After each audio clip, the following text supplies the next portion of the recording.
하나님의 뜻대로 하는 근심은 후회할 것이 없는 구원에 이르게 하는 회개를 이루는 것이요 세상 근심은 사망을 이루는 것이니라. 고린도후서 7장 10절의 말씀. 사랑하는 성도 여러분, 오늘 우리는 고린도후서 7장 10절의 말씀을 통해 근심에 대한 깊이 있는 은혜를 나누고자 합니다. 이 말씀은 이 세상 사람은 누구나 두 가지 근심을 가지고 살아간다는 사실을 우리에게 분명히 밝히고 있습니다. 하나님의 뜻대로 하는 근심은 후회할 것이 없는 구원에 이르게 하는 회개를 이루는 것이요 세상 근심은 사망을 이루는 것이니라. 우리는 살아가면서 수많은 근심을 경험합니다. 재정적인 어려움, 여러가지 관계의 문제, 건강의 염려 등 끊임없이 우리를 짓누르는 걱정거리가 있습니다.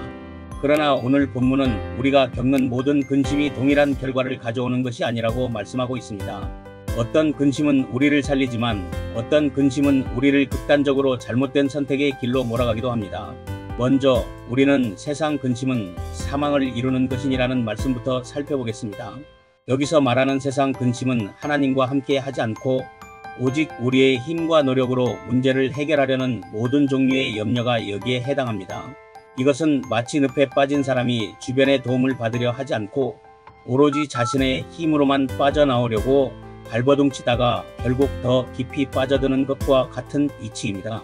이렇게 세상 근심은 우리를 절망에 빠뜨립니다. 문제의 해결책을 오직 세상적인 조건에서만 찾다 보니 우리의 힘으로 해결할 수 없을 때 우리는 쉽게 좌절하고 포기합니다. 이러한 근심은 우리 안에 있는 믿음을 갉아먹고 하나님과의 관계를 멀어지게 합니다. 예를 들어 재정적인 어려움에 처했을 때 오직 돈을 벌 생각에만 매달리며 주일 성수를 포기하거나 정직하지 못한 수단까지 이용하여 자신의 목적을 이루려고 한다면 이러한 경우가 바로 이에 해당합니다. 건강을 잃었을 때 하나님께 기도하기보다 병원과 약에만 의존하며 하나님을 향한 마음을 잃어버리는 것도 마찬가지입니다.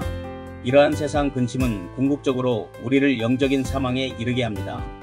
왜냐하면 세상 근심의 끝은 자기 파괴와 하나님으로부터의 단절이기 때문입니다. 그렇다면 우리를 구원으로 이끄는 하나님의 뜻대로 하는 근심은 어떤 근심을 말하는 것이겠습니까? 이 근심은 하나님 앞에서 자신의 죄를 깨닫고 아파하는 마음에서 나오는 근심입니다. 사도 바울은 고린도 교회 성도들에게 자신의 편지를 통해서 그들의 죄를 책망했습니다. 그런데 그들은 바울의 책망을 듣고 상처받거나 분노한 것이 아니라 하나님의 뜻대로 하는 근심을 했다는 사실입니다.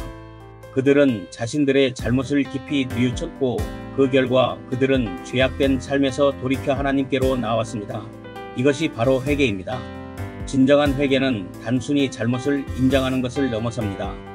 그것은 자신의 죄가 하나님 앞에서 얼마나 심각한지를 깨닫고 그로 인해 슬퍼하며 다시는 그 죄를 짓지 않겠다는 결단에 이르는 과정이 바로 회개입니다. 이러한 회개는 후회할 것이 없는 구원으로 이어진다는 사실을 우리는 기억해야 합니다. 우리는 죄로부터 돌이켜 하나님께 돌아갈 때 비로소 참된 평안과 구원의 기쁨을 누리게 됩니다. 예수님께서 우리를 위해 십자가에서 돌아가신 이유도 바로 우리의 죄를 용서하고 우리를 구원하시기 위함이었습니다.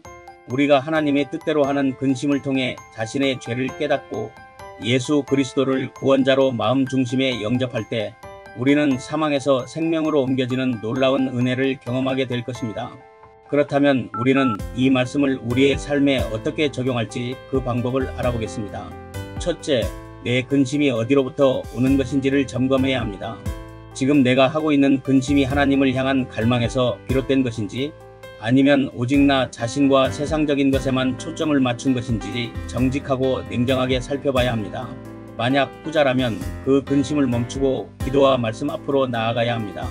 둘째, 진정한 회개를 구해야 합니다.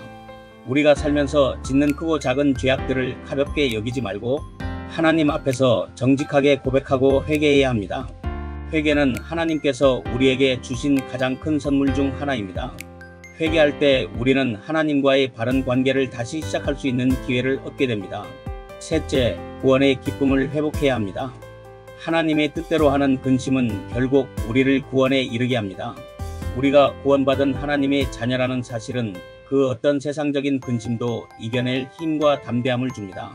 그렇기 때문에 우리는 세상의 어려움 속에서도 흔들리지 않는 믿음과 소망을 품고 살아가야 합니다. 사랑하는 성도 여러분, 세상 근심은 우리를 지치게 하고 결국 사망으로 이끌지만 하나님의 뜻대로 하는 근심은 우리를 살리고 구원으로 인도하는 능력인 줄 믿으시기 바랍니다. 오늘 이 시간 우리 각자의 삶 속에 있는 근심들을 주님 앞에 내려놓고 생명으로 이끄는 참된 회개의 길을 선택하는 믿음의 결단이 있기를 바랍니다. 그리하여 예수 그리스도의 은혜와 평강이 여러분의 삶에 충만하게 되기를 예수님의 이름으로 축복합니다. 아멘.